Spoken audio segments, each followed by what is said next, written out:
함께 말씀을 받드리겠습니다. 가이사랴에 고넬료라는 사람이 있으니 이달리아 부대라는 군대의 백부장이라. 그가 경건하여 온 지방과 더불어 하나님을 경외하며 백성을 많이 구제하고 하나님께 항상 기도하더니, 하루는 제9시쯤 되어 환상 중에 밝히 보매 하나님의 사자가 들어와 이르되 고넬료야 하니, 고넬료가 주목하여 보고 두려워 이르되 주여 무슨 일이니까? 천사가 이르되 내 기도와 구제가 하나님 앞에 상달되어 기억하신 바가 되었으니 내가 지금 사람들을 요빠에 보내어 베드로라는 시몬을 청하라. 그는 무두장이 시몬의 집에 유숙하니 그 집은 해변에 있다 하더라. 마침 말하던 천사가 떠나매 고넬료가 집안 하인 둘과 부하 가운데 경건한 사람 하나를 불러 이 일을 다 이르고 요빠로 보내니라. 이튿날 그들이 길을 가다가 그 성에 가까이 갔을 그때 베드로가 기도하려고 지붕에 올라가니 그 시각은 제6시더라. 그가 시장하여 먹고자 하며 사람들이 준비할 때에 황홀한 중에 하늘이 열리며 한 그릇이 내려온 것을 보니 큰 보자기 같고 네 귀를 메어 땅에 들이웠더라. 그 안에는 땅에 있는 각종 네 발 가진 짐승과 기는 것과 공중에 나는 것들이 있더라. 또 소리가 있으되 베드로야 일어나 잡아 먹어라 하거늘 베드로가 이르되 주여 그럴 수 없나이다. 속되고 깨끗하지 아니한 것을 내가 결코 먹지 아니하였나이다 한데, 또 두 번째 소리가 있으되 하나님께서 깨끗하게 하신 것을 내가 속되다 하지 말라 하더라. 이런 일이 3번 있은 후 그 그릇이 하늘로 올려져 가니라. 베드로가 본 바 환상이 무슨 뜻인지 속으로 의아해하더니 마침 고넬료가 보낸 사람들이 시몬의 집을 찾아 문 밖에 서서 불러 묻되 베드로라는 시몬이 여기 유숙하느냐 하거늘, 베드로가 그 환상에 대하여 생각할 때 성령께서 그에게 말씀하시되 두 사람이 너를 찾으니 일어나 내가 의심하지 말고 함께 가라. 내가 그들을 보내었느니라 하시니 베드로가 내려가 그 사람들을 보고 이르되 내가 곧 너희가 찾는 사람인데 너희가 무슨 일로 왔느냐? 그들이 대답하되 백부장 고넬료는 의인이요 하나님을 경외하는 사람이라.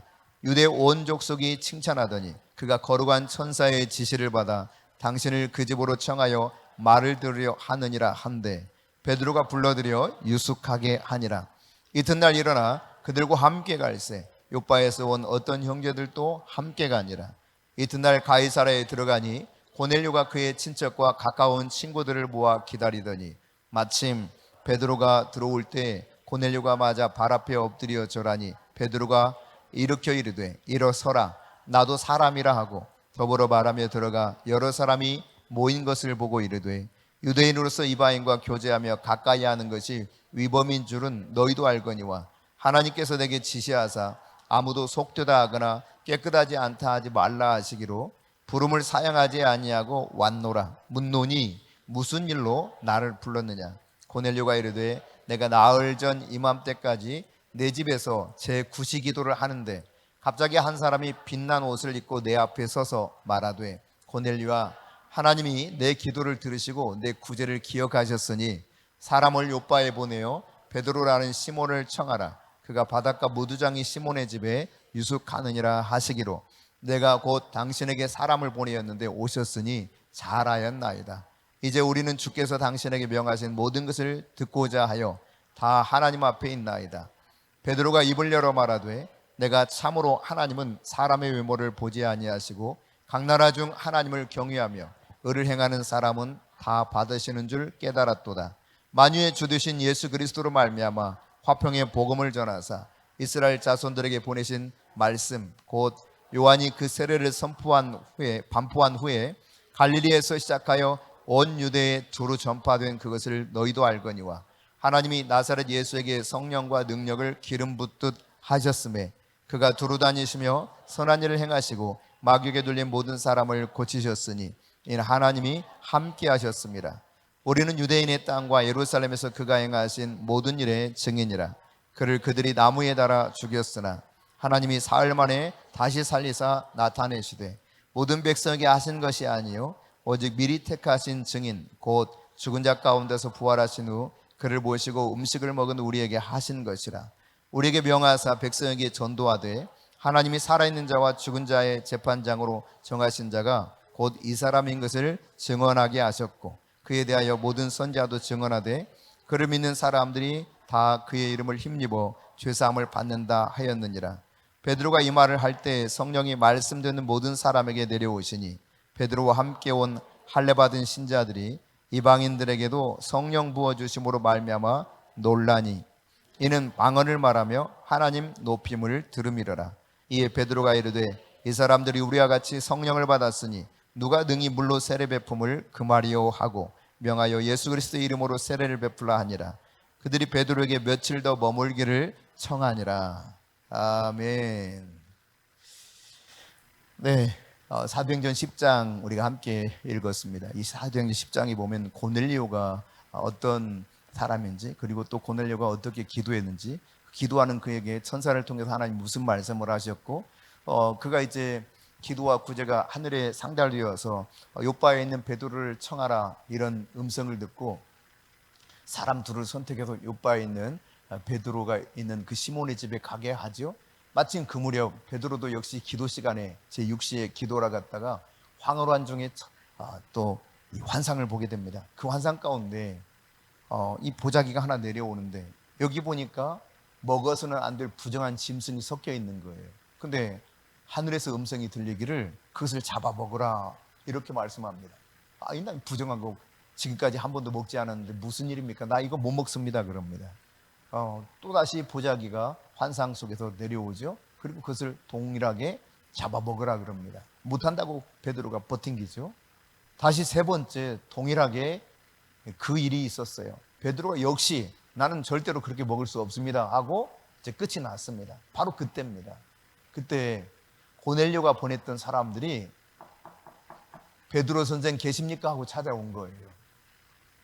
그때 하나님께서 다시 베드로에게 이 두 사람 너 의심하지 말고 걱정하지 말고 가서 내가 보낸 사람이니까 만나고 이야기 들은 다음에 따라가라 그럽니다.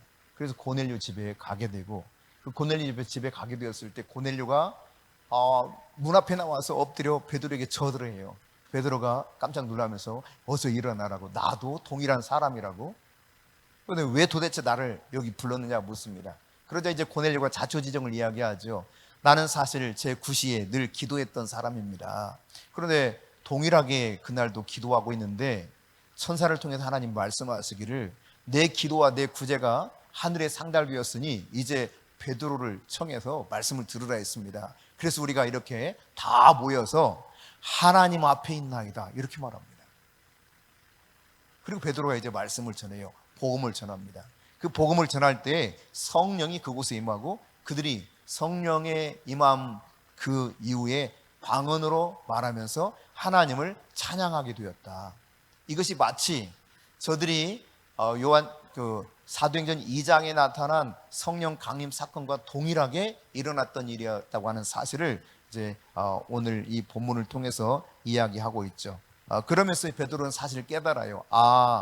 유대인에게만 복음과 또 구원의 역사가 있는 것이 아니라 이방인도 하나님이 구원하시길 원한다고 하는 사실을 비로소 이 사건을 통해서 깨닫게 된 이야기가 10장의 이야기입니다. 이제 좀 정리가 다 되셨죠? 네.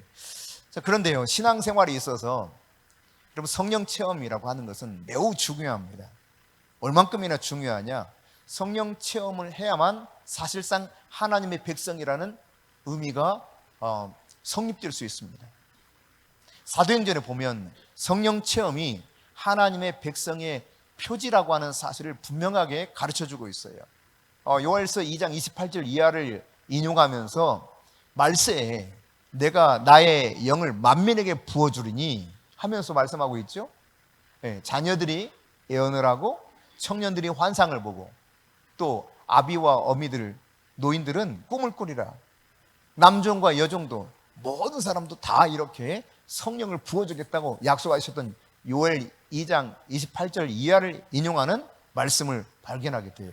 그러니까 다시 말해서 이 주님이 성령 강림 사건 이후로 계속해서 신약시대의 성도들에게는 성령을 체험했을 때 진짜 성도라고 하는 사실을 분명히 하고 있는 것을 알 수가 있습니다. 여러분, 내가 나이가 들어서 내가 어려서 나는 무지해서 어떤 조건도 따지지 않습니다. 그리스도 예수 안에 있는 모든 남녀노소 가리지 않고, 그가 식자이든 아니면 전혀 무지해서 무식한 사람이든 세상적으로 말이죠, 그런 거 관계가 없습니다. 하나님께서 약속해 주셨습니다. 말세에 내가 내 영을 만민에게 부어주겠다. 그래서 이것이 성취된 사건이, 요엘을 통해서 예언했던 말씀이 성취된 사건이 앞서 잠깐 언급했던 것처럼 사도행전 2장 1절 이하에 나타나 있지 않습니까? 그들이 마가의 다락방에 모여서 오로지 기도에 힘썼을 때 급하고 강한 바람처럼 성령이 그 방 안에 운행하셨어요. 그리고 어떤 일이 벌어집니까? 갈라진 불의 혀처럼 성령께서 각 사람의 머리에 이렇게 불이 떨어져요. 불이. 우리가 영적인 눈이 열리지 않아서 그렇지, 이게 성령의 불이 오는 것을 실제로 볼 수 있다는 이야기죠. 이 시대에 그랬단 말이에요. 그래서 불이 떨어져요. 갈라진 혀의 모양처럼 불이 쫙쫙 와요. 예전에 이걸 잘 몰랐을 때는 이 사건을 이렇게 그림이나 혹은 뭐라고 그러죠? 이렇게 일러스트 작가들이 이렇게 그림을 그려가지고 이게 딱 기도하는 모습에다가 불이 이렇게 떨어지는 모습을 보면 참 희한하다. 왜 저렇게 그렸을까? 제가 그렇게 생각한 적도 있어요. 그런데 성령을 알고 나니까 그렇구나. 이게 실제로 그게 그냥 막연하게 그린 것이 아니라 실제로 그렇게 임했던 사건을 사람들이 알아볼 수 있도록 그림으로 형상화시켰구나. 그때는 정확하게 그 사실에 대해서 받아들일 수 있었습니다. 어쨌든 요엘을 통해서 말씀하셨던 예언이 사도행전 2장 1절 이하에 보면 이와 같이 성취되었단 말이죠. 예, 그렇습니다. 그런데요, 이런 성령 체험을 해서 이제 온 디아스포라 유대인들이 몰려왔는데 이 장면을 목격하게 되고, 저들은 자기들이 태어난 지방의 언어로 이 마가의 다락방에 모여있는 사람들이 말하는 것을 듣게 되었는데, 그 말하는 내용이 뭐였냐면 하나님의 큰 일에 관해서 말을 하더라, 이렇게 기록하고 있어요. 다시 말해서 예수 그리스도를 통해서 십자가의 그 구속의 은총과 죽은 자들 가운데서 다시 살아나게 하신 이 복음의 내용을 다 각각의 지방에서 온 사람들이 그들의 언어로 이 마가의 다락방에 모여있는 유대인들을 통해서 듣게 된 것입니다. 이 사건이 일어났는데요, 근데 이날 성령을 체험한 사람이 몇 명이라 그랬습니까? 120명이라 그랬죠. 120명의 사람들이 성령을 체험했는데, 성경을 유심히 잘 보면 여러분이 알 수 있겠지만 그 성령을 체험한 모든 이들은 단 한 사람도 예외 없이 유대인이었습니다. 유대인. 그래서 그들은 유대인이 하나님의 언약의 백성이고, 유대인이 예수 그리스도의 말씀에 따라서 기도할 때 성령으로 거듭나서 새롭게 된다고 이렇게 생각하고 있었어요. 사실상. 그러니까 이 체험을 통해서 그들은 생명 얻는 회개에 이르는 것이라는 사실을 언급하거든요. 사도행전 11장 18절 같이 읽습니다. 그들이 이 말을 듣고 잠잠하여 하나님께 영광을 돌려 이르되, 그러면 하나님께서 이방인에게도 생명 얻는 회개를 주셨도다 아니라. 이 말은 10장 우리가 방금 전에 읽었던 이 고넬료와 그 집안에 있었던 이야기들을 베드로가 전할 때 사람들이 평가한 내용이에요. 그러니까 성령 체험은 생명을 얻게 하는, 생명을 얻는 이것을 가능하게 하는 회개의 사건이 일어났고, 그 모든 것들이 이전에는 이방인은 얻을 수 없다고 생각했단 말이죠. 실제로 유대인에게만 그 성령이 임하였고, 근데 이번이 처음으로 이방인에게 임한 성령 체험 사건인 것이죠. 여러분, 이방인 고넬료 가정인 거기에 모인 모든 사람이 동일하게 다 성령을 체험했고, 그 체험한 모습이 앞서 처음에 여러분에게 말씀드렸던 것처럼 사도행전 2장에 나타난 마가의 다락방에서 성령 강림했던 사건과 동일하게 그들이 성령이 임하면서 방언을 말하더라, 하나님을 그렇게 찬송하더라. 그 내용을 들어보니 이런 이야기예요. 여러분, 바로 이 일이 하나님이 지금까지는 하나님의 백성을 유대인으로만 여기는 줄 알았더니 이방인도 하나님의 백성으로 인정하시고 포함시키는구나, 이 사실을 깨닫게 된 겁니다. 사도행전 11장 15절부터 18절에 보면은 이런 부분들을 알 수 있게 돼요. 같이 읽어볼까요? 내가 말을 시작할 때 성령이 그들에게 임하시기를 처음 우리에게 하신 것과 같이 하는지라. 그러니까 사도행전 2장에서 일어난 성령 사건과 똑같이 현상이 나타났다는 이야기죠. 계속요. 내가 주의 말씀에 요한은 물로 세례를 베풀었으나 너희는 성령으로 세례를 받으리라 하신 것이 생각났노라. 그런즉 하나님이 우리가 주 예수 그리스도를 믿을 때 주신 것과 같은 선물을 그들에게도 주셨으니 내가 누구에게 하나님을 능히 맡겼느냐 하더라. 이게 베드로가 지금 설명하는 겁니다. 18절. 그들이 이 말을 듣고 잠잠하여 하나님께 영광을 돌려 이르되 그러면 하나님께서 이방인에게도 생명 얻는 회개를 주셨도다 하니라. 이와 같이 이제 이 사건이 일단락되는 모습을 보여주고 있는데요. 여러분 사실 베드로가 만약 혼자 갔다면 이건 베드로 완전 꼼짝없이 다른 사람들한테 아주 혼란을 당할 뻔했습니다. 베드로가요 지혜롭게 두 사람을 데리고 와요. 두세 증인이 있어야 되잖아요. 그러니까 데리고 가서 그들도 목격했거든요. 베드로 말이 참말이다, 진짜다라고 하는 것을 증언해 줄 사람이 있었던 겁니다. 이와 같이 이제 이 상황이 쭉 보고되면서 정말 이방인에게도 동일한 성령의 선물이 주어져서 회개를 통하여 생명 얻는 구원의 역사가 일어나는구나. 이거를 예루살렘에 있는 성도들이 인정하게 됐고 특히 사도들이 이 사실을 받아들이게 되었습니다. 여러분, 그렇다면 성령 체험을 어떻게 하는 것인가? 어떻게 하면 성령을 체험할 수 있는가? 한마디로 말하면 말씀을 순종하면 됩니다. 어떻게 하면 성령을 체험할 수 있다고요? 말씀을 순종하면 돼요. 그러니까 성령 체험의 가장 확실한 건 말씀을 순종하는 거예요. 말씀대로 순종하는 거예요. 그럼 성령께서 임하세요. 사도행전 11장 1절입니다. 같이 읽습니다. 유대에 있는 사도들과 형제들이 이방인들도 뭘 받았다? 여러분 이 사건은 지금 무엇을 이야기하기 위한 이야기입니까? 고넬료 집에 있었던 이방인들 모두가 뭘 받았어요? 성령을 받았어요. 성령을 받았는데 다시 1절 띄워주세요. 11장 1절. 여기 보니까 뭐라고 주장하고 있냐면 그들이 이방인들도 뭘 받았다? 하나님의 말씀을 받았다. 이렇게 지금 이야기하고 있단 말이에요. 그러니까 말씀을 받은 것이 성령을 받은 것으로 이해하고 있어요. 그런가 하면 여러분 사도행전 10장 오늘 보면 44절입니다. 같이 읽습니다. 베드로가 이 말을 할 때 성령이 말씀 듣는 모든 사람에게 내려오시니. 그러니까 하나님의 말씀이 선포될 때 성령이 임했어요. 사도행전 11장 15절입니다. 같이 읽습니다. 내가 말을 시작할 때 성령이 그들에게 임하시기를 처음 우리에게 하신 것과 같이 하는지라. 그러니까 성경 말씀, 진리를, 복음의 메시지를 선포할 때 성령이 그들에게 임하더라는 거예요. 그러니까 말씀을 제대로 받으면 성령이 임하는 것입니다. 말씀을 순종하게 될 때 성령이 임하는 거예요. 이방인 고넬료는요 로마의 백부장입니다. 베드로는 어떤 사람입니까? 베드로는 유대인이면서 동시에 과거의 직업이 뭐였죠? 어부 고기잡이였습니다. 그러니까 사회적 신분으로만 따지면 사실 동급이 아니에요. 당시 로마의 지배를 받고 있을 때 아닙니까?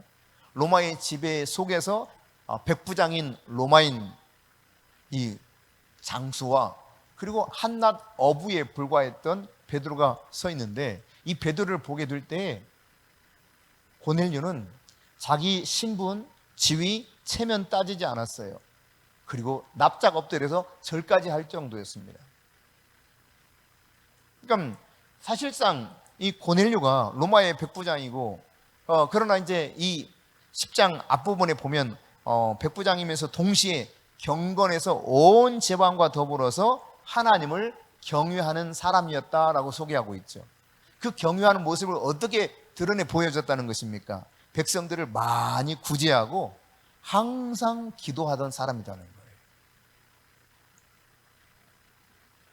다시 말해서 로마 사람이지만 신분은 로마 백부장이지만 로마 사람으로서 백부장의 지위를 가지고 있는 사람이지만 이 내용을 통해서 보았을 때 그는 유대교의 회심한 사람으로 보입니다. 유대인과 동일하게 하나님을 경외했고 하나님 앞에 기도했을 뿐만 아니라 하나님의 말씀에 따라서 구제의 삶을 살았다는 이야기입니다. 여러분, 구약에 나타난 하나님의 백성들의 특징은 하나님께 기도할 뿐만 아니라 가장 중요한 것 중에 하나가 바로 구제였거든요. 구제. 근데 그 일을 동일하게 이 이방인이었던 로마의 백부장 고넬료가 하고 있었다는 사실을 성경이 증거해 주고 있죠. 근데 여러분, 이렇게 하나님을 경외한 사람이요, 아주 경건한 그런 삶을 살았던 이 고넬료, 누구보다도 기도의 사람이요, 주님의 말씀에 따라서 철저하게 구제의 삶을 살면서 많은 사람에게 도움을 줬던 이 고넬료. 사실 여러분, 이 당시 기독교에 대해서 우리가 좀 생각을 해야 돼요. 그 당시 유대교에서 나온 한 분파로 여겼던 게 기독교입니다. 그런데 여러분, 천주교에서 기독교가 나올 때 어땠어요? 천주교에서는 어떻게 여겼을까요? 이단시했죠. 그래서 얼마나 많은 사람을 죽였습니까? 자, 유대교에서 한 분파가 나온 게 기독교예요. 그 당시 보면. 근데 이 유대교의 입장에서는 기독교는 어떤 식으로 인식됐냐면 하나의 이단처럼 생각되는 거예요. 그 로마 정부에서도 사실 그렇게 파악하고 있었어요. 유대교의 한 분파로서 이단 같은 존재라 이렇게 인정했던 거거든요. 그러니까 지금 고넬료가 이 베드로를 자기 집에 초청하는데 왜 초청합니까? 아까 설명드렸죠? 기도하다가 하나님이 말씀하신 것을 천사를 통해서 듣게 되었어요. 그리고 그 말씀에 순종해서 베드로를 오게 하는데, 베드로는 어떤 사람입니까? 예수를 그리스도로 믿는 기독교인이에요.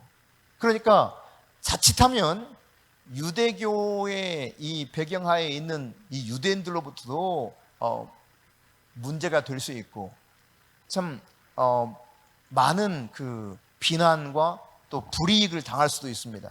그럼에도 불구하고 여러분, 이 고넬료는 그 당시 어떤 상황과 형편에 자기의 마음과 생각을 두지 않고 하나님이 어떻게 자기에게 말씀하셨는가, 이것을 주목했습니다.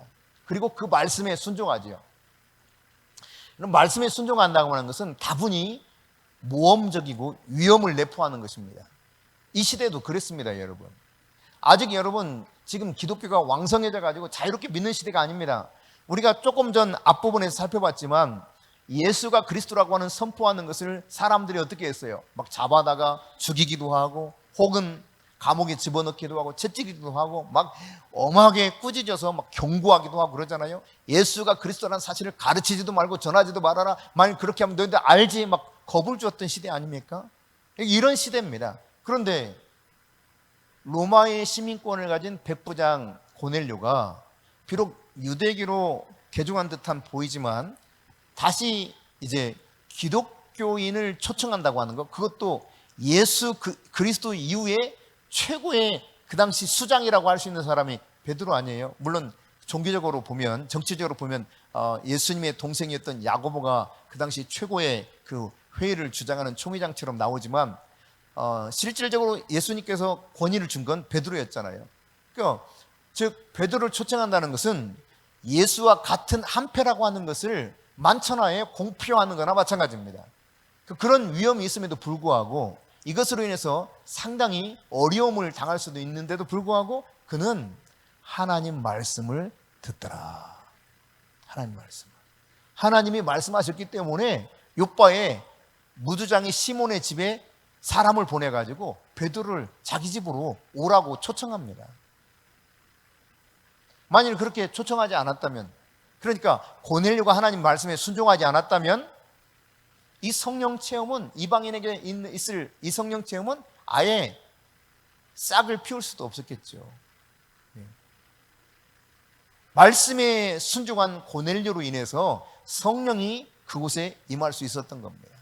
그런가 하면 여러분, 베드로도 역시 말씀에 순종하죠. 베드로도 그 당시만 그 시대의 어떤 환경만 생각하면 이 백부장 고넬료 집에 갔다가 자칫하면 엄청난 오해를 받을 수 있어요. 베드로가 이방이라고 함께 먹다가 한동안 혼나지 않았습니까? 소란스러운 일이 벌어지기도 했거든요. 근데 이제 다시 고넬료라고 하는 이방인의 집에 초청을 받아 간다? 이거 위험한 일 중에 하나거든요, 베드로에게 있어서는. 그러나 베드로는 역시 그도 상황과 환경이 아닌 하나님의 말씀에 순종해서 그가 가게 됩니다. 물론 베드로가 처음부터 그렇게 말씀 앞에 순복해서 이방인에 갔던 것은 아니에요. 하나님이 베드로를 설득하는 장면이 환상을 통해서 3번이나 동일하게 보여주죠. 하늘에서 내려온 보자기 속에 부정한 짐승이 내려있는데, 섞여 있는데 그것을 다 잡아 먹으라 그래요. 도대체 이게 뭘까? 아니, 난 아니다고 그랬는데 또 하나님이 또 그러고 3번이나 그러잖아요. 3번, 셋이라고 하는 숫자는 하나님을 상징하는 숫자이기 때문에 유대인에게서는 아주 중요한 의미를 가지고 있는 것입니다.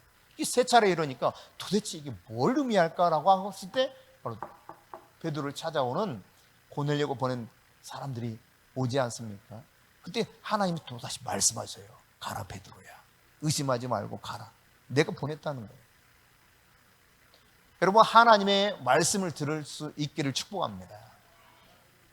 내 생각도 아니고 상황과 형편을 따져서 내가 지금 이것을 받아들였을 때 오는 어려움을 막 머리로 계산하는 것도 아니에요. 그래서 다 맡기는 거예요, 하나님께. 앞부분에 보면 베드로가 옥에 갇혔던 때가 있었어요. 근데 천사를 통해서 하나님께서 옥에서 풀어주셨죠. 우리 이미 살펴봤던 것처럼. 그 이후에 얼마나 위협을 당했습니까? 맞기도 했습니다, 채찍을. 그러면서 절대로 예수가 그리스도라는 사실을 말하거나 가르치지 말라고 아주 엄한 경고를 받았습니다. 그때 베드로가 뭐라고 말했습니까? 하나님의 말씀을 듣는 것이 너희 말 듣는 것보다 옳은 줄 너희도 알지? 이렇게 말하는 거예요. 우리가 하나님 말씀을 듣는 것이 너희 말 듣는 것보다 훨씬 중요하다는 겁니다. 이 말은 무슨 말입니까? 나 옥에 다시 갇히고 나 채찍이 맞고 또 나 야고보처럼 목이 잘려 죽어도 나는 하나님 말씀대로 살겠다는 거예요. 그게 성령 받았던 베드로의 삶이었습니다. 그러니까 지금 이방인이지만 비록 그 집에 가서 구설수에 오를 수 있겠지만 그러나 하나님의 말씀에 순종했다 이 말입니다. 이게 중요한 거예요. 여러분의 체면이나 여러분의 상황, 여러분의 여건을 따지지 마세요. 하나님이 무엇을 말씀하시는가, 나에게 의도하는 것이 무엇인가, 이것을 생각해야 됩니다. 베드로가 기꺼이 가게 되거든요. 이 베드로의 순종을 통해서 결국 고넬료도 말씀에 순종하고 베드로도 말씀에 순종하고 이 말씀에 순종한 두 사람을 통해서 성령이 그곳에 임할 수 있었다는 사실입니다. 그렇습니다, 여러분. 성령의 말씀에 순종했던 결과가 고넬료 가정, 거기 모여있던 모든 사람에게 성령이 임하게 되는, 마가의 다락방에서 유대인들이 간절히 기도하면서 성령이 임하게 되던 그 동일한 사건이 이 고넬료 가족, 거기에 모인 모든 사람에게도 임했다는 사실이에요. 할렐루야. 그런데 여러분, 이거보다 더 중요한, 성령이 고넬료와 그 가족, 거기 모인 모든 사람에게 임했던 아주 중요한 한 가지 결정적 요인은 뭐냐? 33절이에요. 자, 10장 33절 시작. 내가 곧 당신에게 사람을 보내었는데 오셨으니 잘하였나이다. 이제 우리는 주께서 당신에게 명하신 모든 것을 듣고자 하여 다 하나님 앞에 있나이다. 자, 여러분, 지금 이 고넬료가 자기 집에 다 사람을 모았는데 이 사람들을 다 모아놓고 베드로에게 뭐라고 말하냐면, 당신을 통해서 하나님이 말씀하신 모든 것들을, 명령하신 모든 것들을 우리가 듣기 위해서 누구 앞에 있다? 지금 베드로 앞에 있잖아. 에? 베드로 앞에 있는데 그는 하나님 앞에 있다라고 이야기합니다. 그러니까 하나님이 보내신 사자를 하나님처럼 대했다는 이야기입니다.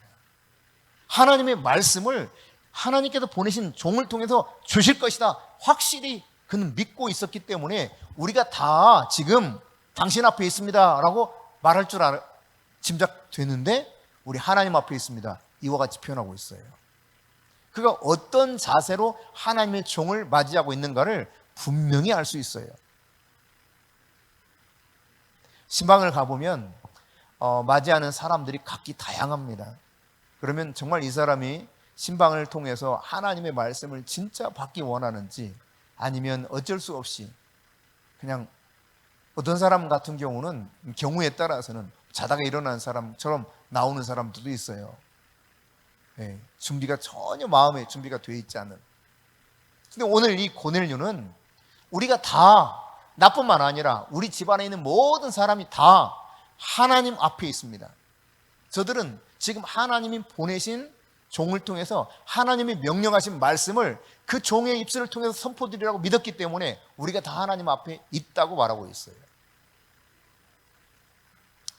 굉장히 중요한 그런 모습 중에 하나인 것이죠.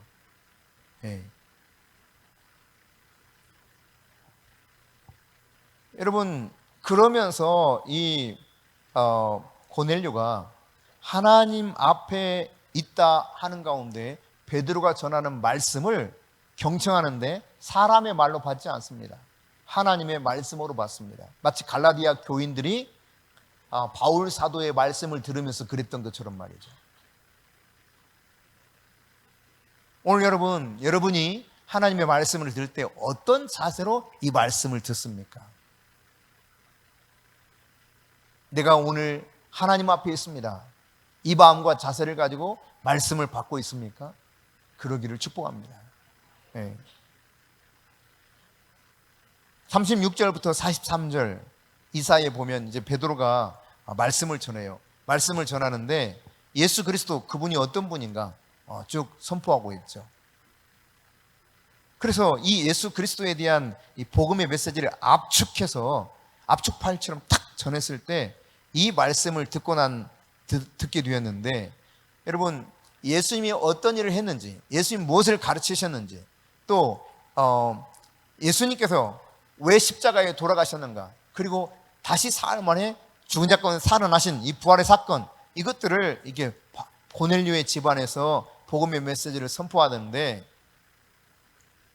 이 고넬료 집안이 이 복음의 메시지를 어떻게 받아들였는가 11장 1절에 설명이 되어 있어요. 같이 읽어봅니다. 유대에 있는 사도들과 형제들이 이방인들도 하나님의 말씀을 받았다함을 들었더니, 그래요. 하나님의 말씀을 받았다는 것입니다. 저들이 그 말씀을 들을 때, 설교를 들으면서 하나님의 말씀을 받았다, 이와 같이 표현하고 있죠. 그러니까 여러분, 메시지를 들을 때 하나님의 말씀으로 받았어요. 그때 성령이 그들에게 임한 것입니다.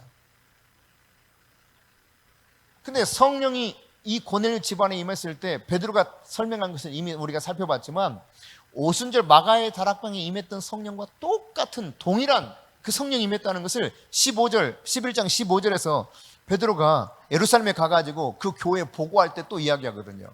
같이 읽습니다. 내가 말을 시작할 때 성령이 그들에게 임하시기를 처음 우리에게 하신 것과 같이 하는지라. 동일하게 성령이 내가 말씀 전할 때 그들에게 임하더라. 예루살렘 교회 앞에서 베드로가 지금 고넬료 집에 다녀온 보고를 하는 거예요. 보고를. 사도들이 베드로를 파견했거든요. 그리고 베드로는 두 사람을 더 데리고 왔고, 그리고 이제 다녀와서 보고를 하는 겁니다. 여차히 이렇게 됐다고. 근데 내가 말씀을 전할 때 어떤 말씀이냐, 바로 예수님이 무엇을 가르치셨고, 예수님은 이 땅에서 왜 십자가에 죽으셨으며, 또 그가 어떻게 부활하셨는지, 이 메시지를 선포할 때 저들에게 우리가 받았던 성령을 동일하게 하나님이 부어주시더라, 이 이야기를 하고 있어요. 그러니까 여러분, 결정적으로 저들이 성령을 체험할 수 있었던 것은 베드로의 입에서 나오는 말씀을 받는데 어떻게 받았다? 하나님의 말씀으로 받았다는 거예요. 말씀이 선포될 때 하나님의 말씀으로 여러분이 받을 수 있어야 됩니다. 다양한 반응들이 일어나잖아요. 내 안에서 막 이 말씀을 받을 때 복잡한 반응들이 일어날 수 있습니다. 근데 단순하게 정말 하나님을 경유하고 기도하는 사람이라면 말씀을 아주 단순하게 하나님의 음성으로 듣게 돼요. 그때 성령이 나에게 말씀하시고 성령이 나에게 기름 부으시 주시는 거예요. 할렐루야. 지금도 여러분 하나님의 말씀을 경청할 때, 하나님의 말씀에 순종할 때 성령은 동일하게 임할 것입니다. 그럼 왜 그러면 우리가 성령을 받지 못하느냐? 결국은 말씀을 내가 제대로 경청하지 못하고 말씀을 순종하지 못하기 때문에 나에게 성령이 임하지 않는 거예요. 그러면 순종을 방해하는 것이 뭘까? 내가 하나님 말씀을 순종하지 못하게 방해하는 게 뭘까? 먼저 여러분, 내가 가지고 있는 선입견이 있으면 하나님 말씀을 순종할 수가 없습니다. 여러분, 본래 유대인들은 사도 베드로도 마찬가지였고 선입견이 있었어요. 어떤 선입견입니까? 유대인에게만 하나님이 언약을 하셨고 자기 백성 삼으셨을 뿐만 아니라 유대인에게만 구원을 주셨고 유대인에게만 성령을 주셔서 그리스도 예수 안에서 그들이 유대인만 구원받을 수 있을 것이라는 선입견이 있었기 때문에 이 부정한 것, 이것이 내려왔을 때 안 먹는다라고 3번 말할 수밖에 없었던 이유가 무엇인가, 이 내면 안에서 어떤 것이 문제가 되고 있는가를 하나님이 깨우쳐 주신 거예요. 그리고 이방인이지만 비록 이방인이지만 하나님이 그때서 말씀하시잖아요. 아마 아무 환상 없이 베드로야 가 그러면 굉장히 베드로가 거부했을 겁니다. 하나님 왜 이러십니까? 막 이랬을 거예요. 나 절대로 이방인하고 같이 그럴 수 없습니다. 틀림없이 그랬을 겁니다. 근데 미리 선 작업을 해놓으세요. 하나님이. 도대체 무슨 일이야? 그런 다음 하나님 말씀하시죠. 가라. 비로소 이 선입견이 깨집니다. 그리고 마침내 말씀에 순종해서 가게 되지 않습니까? 그러니까 내가 가지고 있는 선입견을 어떻게 극복할 수 있는가? 하나님의 말씀을 들어야 돼요. 내 생각이 아닙니다. 지금까지 쭉 내려왔던 또 전통과 관습이 아닙니다. 이걸 깨트릴 수 있는 것은 내가 하나님의 말씀을 들어야 돼요. 성령의 인도를 받아야 이 선입견이 깨지고 진리를 따라 살아갈 수 있게 됩니다. 그래야 나에게 성령이 임할 수 있는 거예요. 내가 순종함으로 그 성령이 임하게 되니까. 한편 여러분, 우리에게 완악한 마음이 있으면 성령이 우리 안에 임할 수가 없습니다.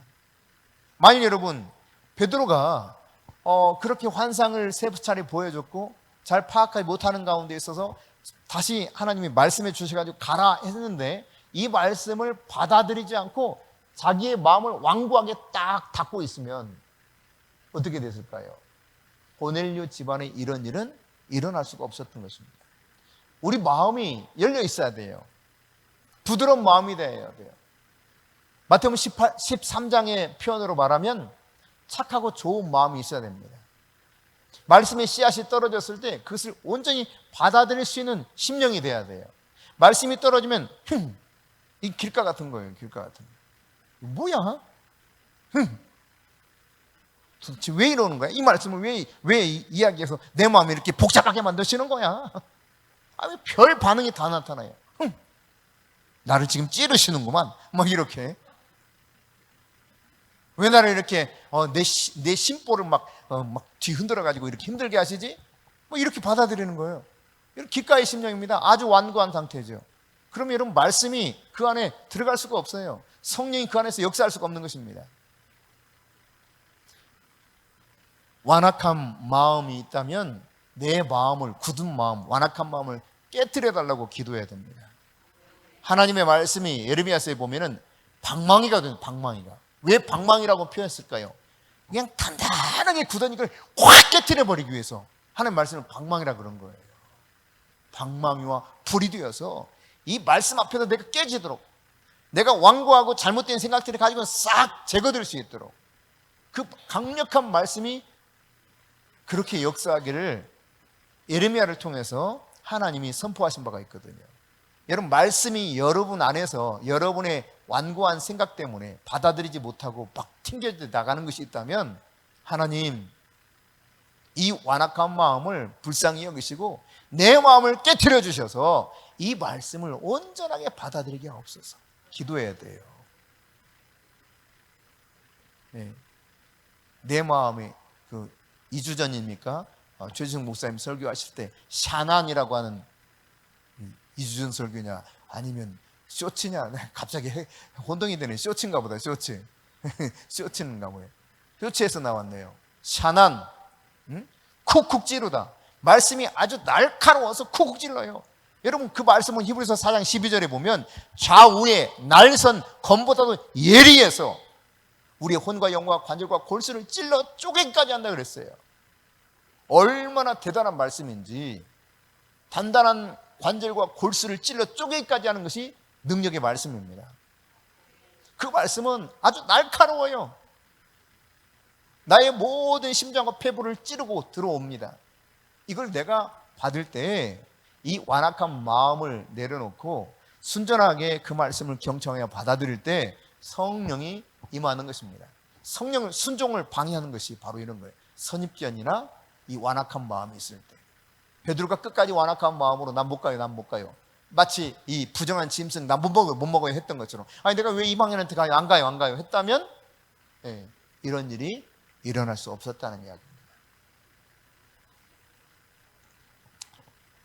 여러분, 아마 저희 교회 성도들은 거의 대부분 그런 일이 없는데, 지금까지 혹시 이 말씀을 듣는 사람 가운데, 인터넷에서 듣든 어디서 듣든 이 말씀을 듣는 분 가운데 아직까지도 성령 체험을 하지 못했다. 그러면 여러분, 왜 성령 체험을 하지 못했을까 생각해야 됩니다. 여러분, 말씀에 순종하지 않아서 그렇습니다. 말씀에 무관심해서 그럽니다.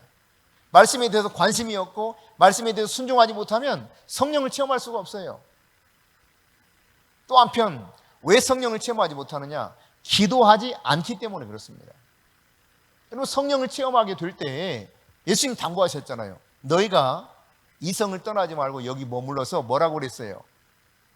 아버지의 약속하신 것을 기다리라 그랬는데 저들은 오로지 기도에 힘쓰면서 기다렸거든요. 그 결과가 마가의 다락방에 성령이 임한 거예요. 거기 모인 모든 사람이 성령을 받았습니다. 그러니까 기도하면 성령이 임해요. 사도행전 10장 오늘 본문 3절에 보십시오. 성령께서 베드로에게 찾아올 때 언제 찾아왔어요? 고넬료에게 찾아올 때 제9시 기도 시간에 찾아왔습니다. 고넬료가 기도할 때 하나님이 성령을 통하여서 지금 고넬료에게 말씀하시는 거예요.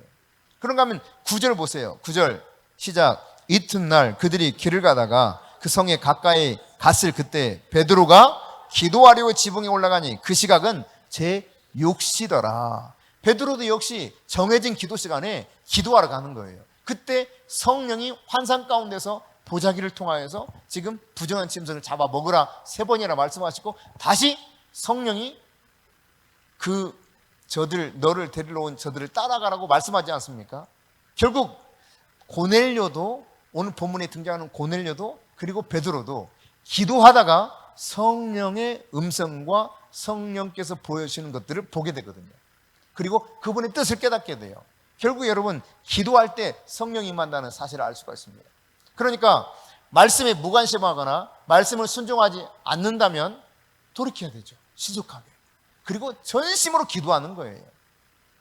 구하는 자에게 좋은 것을 주시지 않겠느냐, 그렇게 말씀하셨던 이것을 누가복음에서는 구하는 자에게 성령을 주시지 않겠느냐라고 말씀하셨거든요. 다시 말해, 기도하는 자에게 성령을 주신다는 겁니다. 할렐루야. 하나님의 말씀에 여러분, 여러분 그러니까 따지고 보면 말씀과 기도는 아주 밀접한 연관이 있습니다. 기도하는 사람은 하나님과 깊은 교제를 하게 되죠. 그러니까 하나님의 음성을, 하나님의 말씀을 듣게 되는 거예요.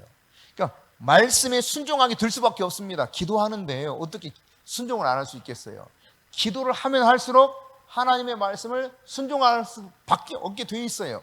하나님과 깊은 교제를 하는데, 하나님 말씀을 계속 듣는데 어떻게 하나님 말씀을 거역하고 살 수가 있겠어요? 그러니까 하나님 말씀을 거역하는 가장 큰 이유 중에 하나는 기도하지 않기 때문에 그렇습니다. 기도하지 않으니까 말씀이 튕겨져 나가는 거예요. 기도해 보세요, 여러분. 기도에 힘써 보세요. 하나님과 교제에 여러분의 삶을, 에너지를 투자해 보세요.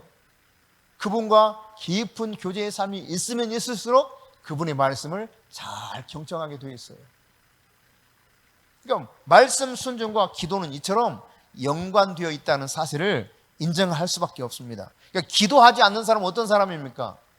하나님 말씀대로 살지 않겠다는 이야기거든요. 다른 말로 말하면 내 마음대로 좀 살고 싶어요. 그런 거예요. 여러분 인정해요? 다시 물어볼게요. 기도를 하지 않는다 이 말은 하나님 말씀대로 살겠다는 거예요? 내 마음대로 살겠다는 거예요? 내 마음대로 살겠다는 거예요. 그러니까 기도를 안 하는 것입니다. 기도를 하면 할수록 하나님 말씀을 들을 수밖에 없다니까요. 기도하지 않기 때문에 내 마음대로 하는 거예요. 자기 마음대로 사는 사람, 기도하지 않는 사람, 결국 하나님 말씀에 순종할 수 없다는 사실입니다. 그러므로 여러분, 오늘 우리가 지속적으로 이 성령과 함께 살아가기를 원한다면 나의 선입견을 내려놓고 완악한 마음도 다 무너뜨려 하나님의 은혜의 말씀을 받아들일 수 있는 이런 부드러운 심령이 될 뿐만 아니라 말씀 앞에 순종하고 기도하는 가운데 나아간다면 오늘 베드로가, 고넬료가 성령 하나님을 체험했던 것처럼 우리에게도 동일한 성령님의 은혜가 차고 넘칠 줄 믿습니다. 말씀 앞에 여러분 무관심한 태도, 말씀에 대해서 순종하지 못하는 잘못된 나의 이 영적인 상태 하나하나 다 걷어내버리시고 말씀에 귀를 기울이고 어떤 말씀이든지 그 말씀에 나의 형편과 환경과 처지, 앞으로 어떤 다가올 어떤 위험이나 핍박 이것들과도 비교하지 마시고 재지 마시고 말씀대로 순종하게 되면 하나님은 우리를 만나 주실 것입니다. 하나님 우리 인생을 책임져 주실 것입니다. 아멘. 할렐루야. 우리 모두가 그렇게 되실 수 있기를 바랍니다. 성령과 깊이 교제하는 사람, 말씀 앞에 나아가는 사람이 되실 수 있기를 축복합니다.